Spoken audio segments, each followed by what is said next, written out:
Well, hey, friends. Today we have Cassandra Nemzer joining us all the way from LA. Hello, everyone. So nice to be here.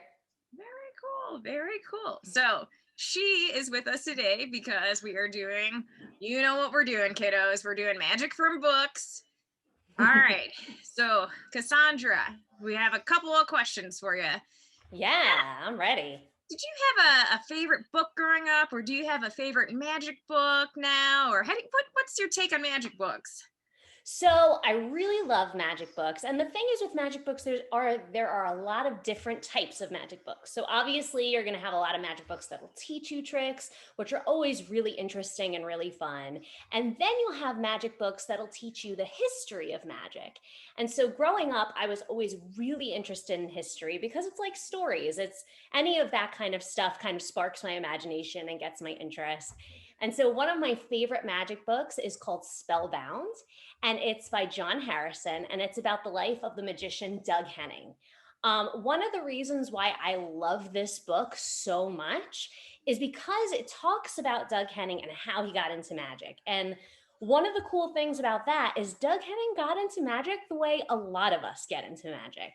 He got a magic kit. Well, first he saw a magic show on the television and he got sparked with the idea of like, this is cool.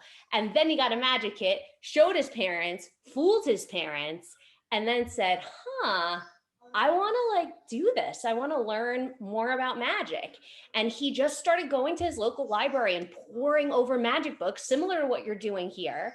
And it grew and it grew and it grew and it grew. He did his first magic show when he was 12 years old, and he had a business card that said, "Have Bunny, will travel." So he was starting out really young, and he got to be one of the most famous magicians in the time when he was doing his magic tricks. He actually did something really cool, which was he opened up for rock bands back in the 1970s doing his magic. And then from there, he started studying with a lot of classic magicians and growing. And then he did the coolest thing. And this is what I really love about Doug Henning and which really resonated with me. Doug Henning did two things. One, he brought back huge magic. He brought back stage magic. That was all of the big boxes and all of the disappearances and reappearances and animals and all of that kind of stuff that people had stopped doing since the Harry Houdini days. So, one, he reintroduced that kind of magic. But two, he was the first magician in a very long time that took the advice of Robert Houdin, who was a magician from the 1700s, very long ago, and said, dress in the time that you're in. And so what he decided to do was dress the way people in the 1970s would dress. He used to wear overalls and things with rainbows on them. And he was just very different. He wasn't coming in there with top hat and tails. He was a magician of the day. And that opened up for us today, people being able to do that. If you look like at, David Blaine or magicians like that, they're dressing the way we dress every single day. We're dressed the way we dress every single day. We're not wearing ball gowns or tuxedos or anything like that. So it's really, really cool to get to see how he changed magic and how you can be your own person. You can be unique. You can be anything you want to be, and people will buy that and they will really enjoy watching your magic because they're also enjoying you as a human. And I think that's what is so inspiring to me about this book is it really taught me that I could look inside myself and find the things about magic that really speak to me, and then people would enjoy watching it because they would get to know me through magic. Wow, that's super cool. And there's a few things I didn't know about Doug Henning in there, so I appreciate that. Thank you. Awesome. Yeah, of course. Well, very cool. Well, while we have you, do you care if we ask to see a magic trick? Yeah, sure. So I'm excited to show you this magic trick because one of my favorite magic tricks of all time is the very classic Chinese linking rings. We've all seen it, we all know about it. But back in the day, Paul Harris created this trick, and you all learned a little bit about Paul Harris. He created the trick, and then David Copperfield did it on one of his specials. And I saw this trick and I said, wow, it's cards, it's linking rings, it's everything. And so I loved it so much. And so I perform it a lot. So I'm excited to share it with all of you. So I'm going to.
All right. Wow.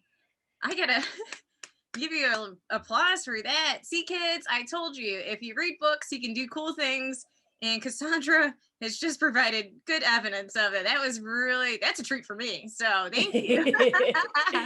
Thanks. Awesome. Yeah, so that's a really, really fun one. And you know what, with learning magic from books, one thing that I can say that I can share with my experience in learning magic from books is that I have a little bit more trouble reading books than other people because I have something specific to that. I have ADHD. And so, what I can do though is I can take my love of magic and break down the tricks little by little and really read little sections so that every time I come to a magic trick, it's not overwhelming for me. I can just do a little bit and a little bit and a little bit. And for anybody that's like me, that goes through the same kind of thing where sometimes your focus is a little bit missing, this is what I do. I do a few minutes, I practice the trick, take a little break, come back. That works for me. So that way I don't ever feel overwhelmed and I can just continue to really learn and enjoy magic.